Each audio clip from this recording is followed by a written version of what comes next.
Welcome to True Crime Case Files, where we delve into the darkest corners of human nature, unraveling the twisted stories that lie beneath the surface of seemingly ordinary lives.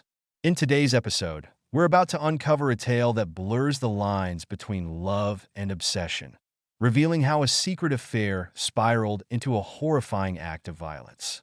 This is the tragic story of Maria Rodarte Sullivan, a woman whose life was filled with creativity and kindness, but whose fate was sealed by the dark desires that consumed those closest to her.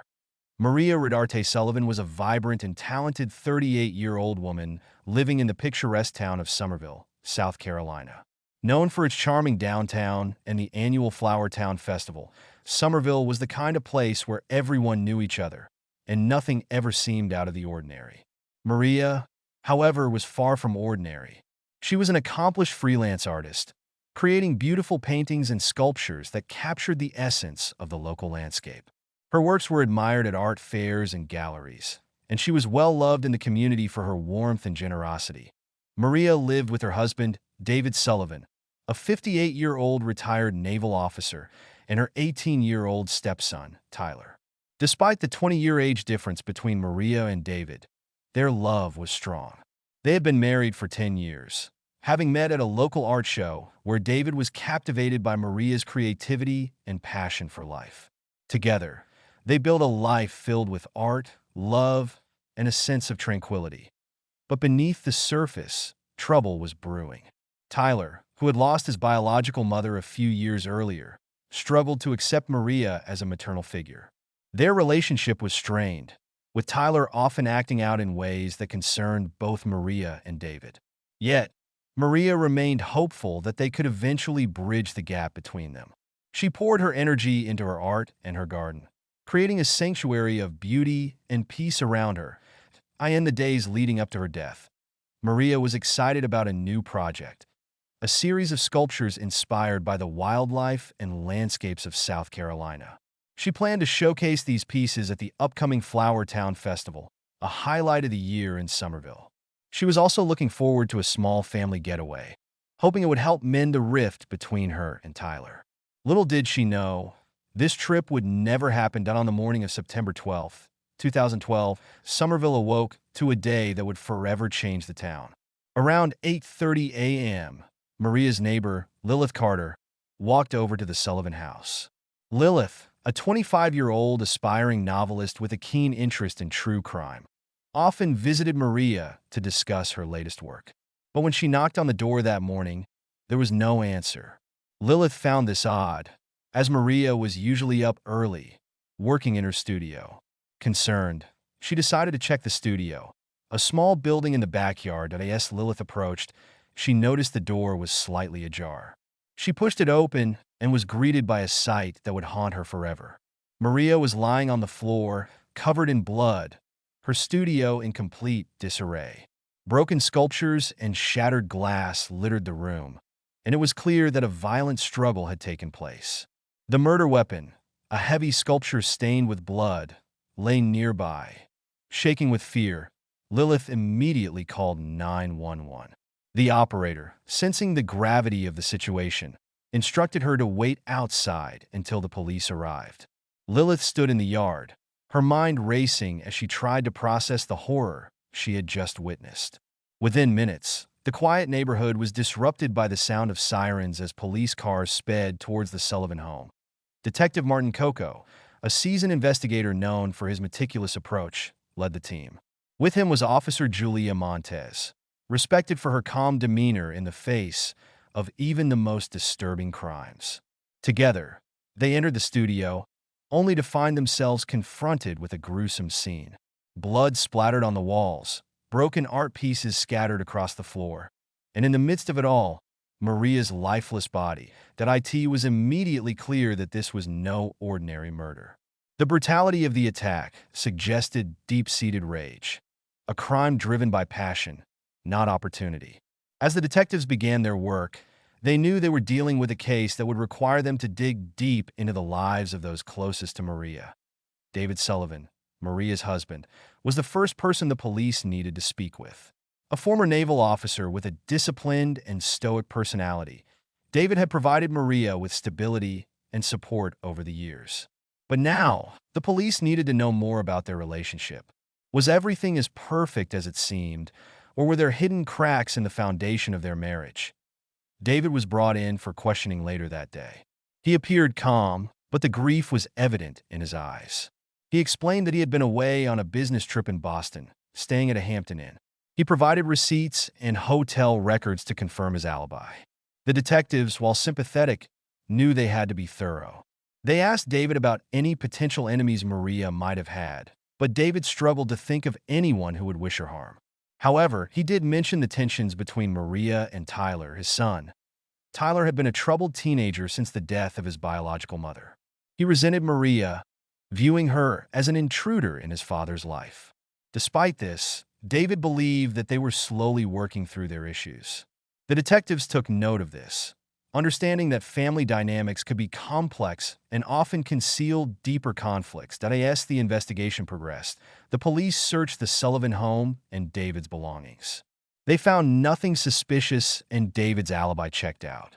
But the detectives weren't ready to rule anyone out just yet. The community was in shock, with neighbors and friends expressing disbelief that David could be involved in such a heinous act. But despite his strong alibi, the detectives knew they had to explore every possible angle. Then, on September 15, 2012, just 3 days after Maria's murder, the case took a dramatic turn. While reviewing evidence from the crime scene, Detective Coco noticed something unusual among Maria's art supplies: a stack of letters, hidden away but not well enough to escape detection. These were no ordinary letters. They were love letters, explicit and passionate, exchanged between Maria and someone else. The content of the letters revealed a secret affair, one that was deeply emotional and, at times, volatile. The detectives immediately understood the significance of this discovery. They now had a potential motive for the murder: jealousy, betrayal, and the unraveling of a forbidden love. But who was the other person involved in this affair? The detectives worked quickly to identify the sender of the letters. They visited Maria's close friends and neighbors, asking if anyone knew about the affair. Most were shocked, having had no idea that Maria was involved with anyone other than David. The small, conservative community of Somerville was abuzz with gossip as news of the affair spread. Meanwhile, forensic experts analyzed the letters for fingerprints and DNA evidence, while the detectives combed through Maria's phone records and emails for clues. It wasn't long before they found what they were looking for. The letters, the text messages, and the call logs all pointed to one person: Tyler Sullivan, Maria's 18-year-old stepson. The discovery sent shockwaves through the investigative team. Tyler had always been seen as a troubled teenager, but no one had imagined the depth of his involvement with Maria. The messages between Tyler and Maria were explicit, revealing a relationship that was not only sexual, but also fraught with tension and conflicting emotions. Some messages spoke of love, others of anger and frustration.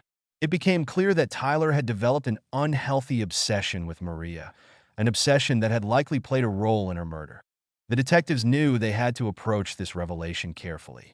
On September 16, 2012, Tyler was brought in for questioning again, this time with the knowledge that they had hard evidence linking him to Maria in a way no one had anticipated. Tyler, nervous but trying to maintain his composure, initially denied any involvement in the affair.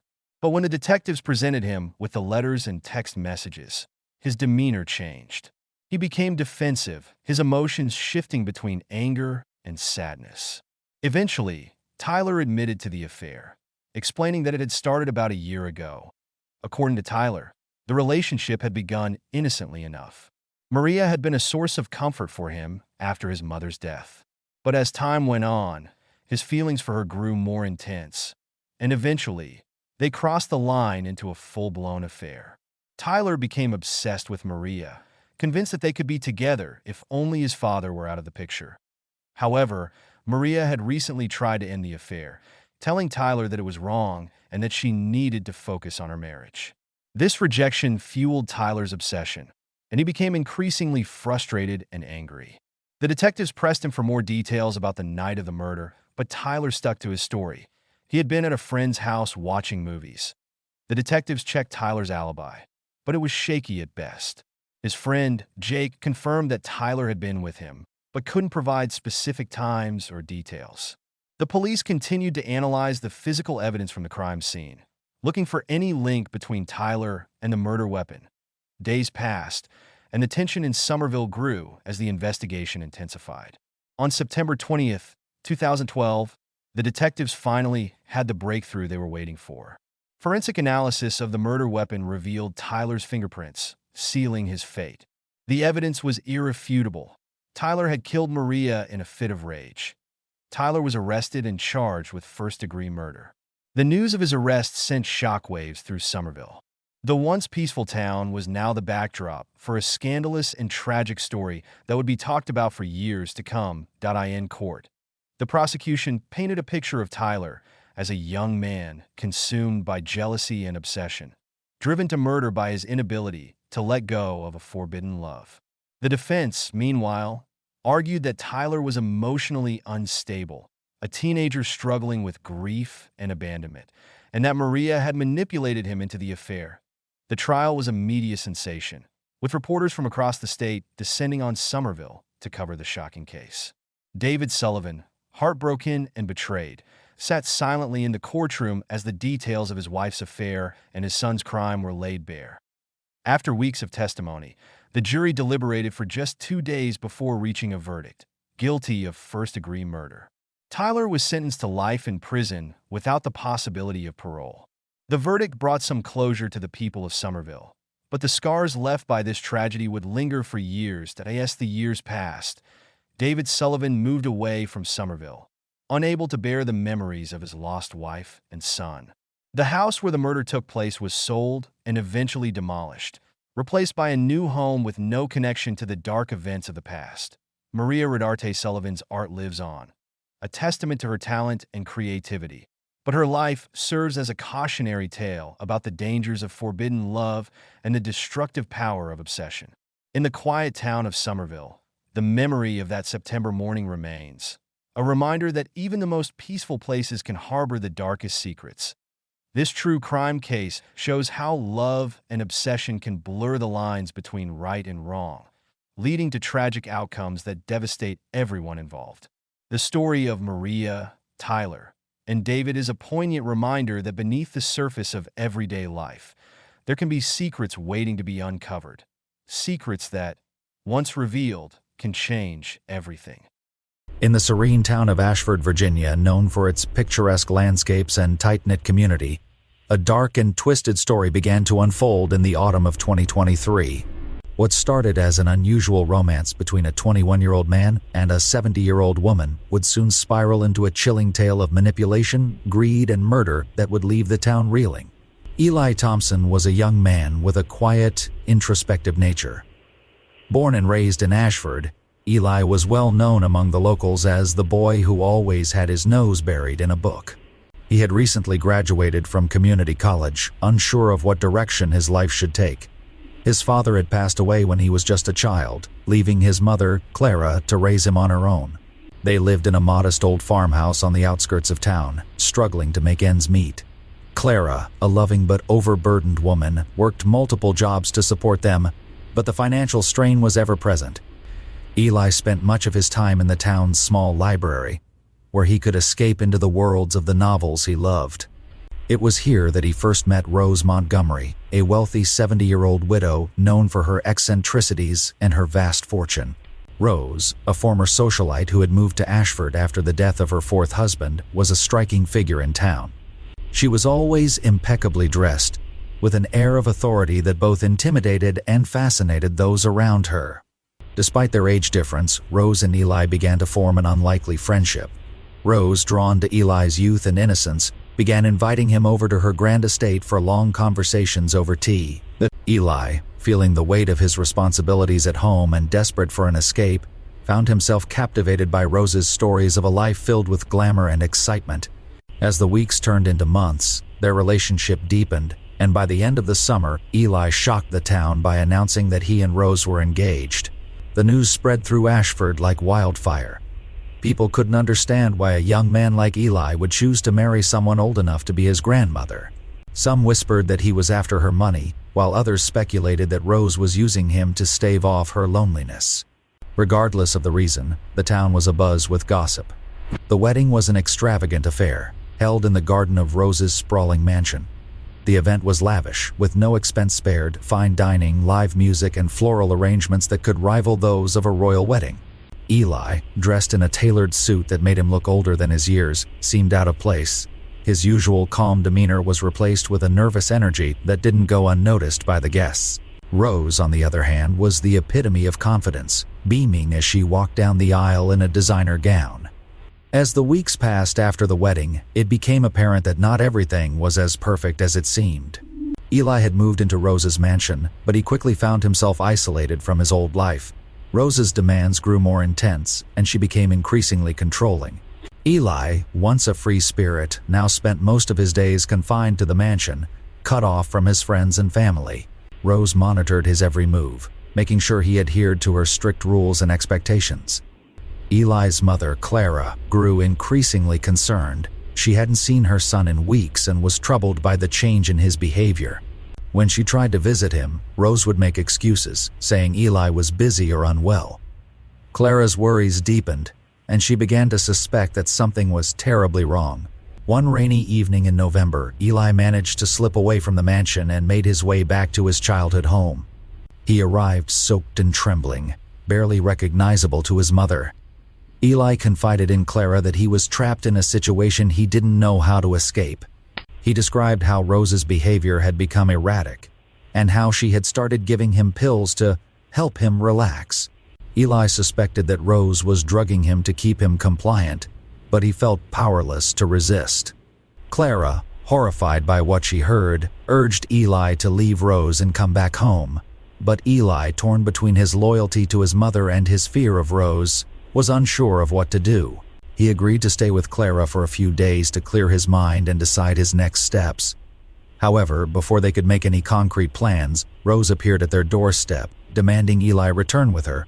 Eli, caught in a state of confusion and fear, reluctantly complied. The next morning, Clara found a letter in her mailbox from an anonymous sender. The letter contained chilling details about Rose's past marriages.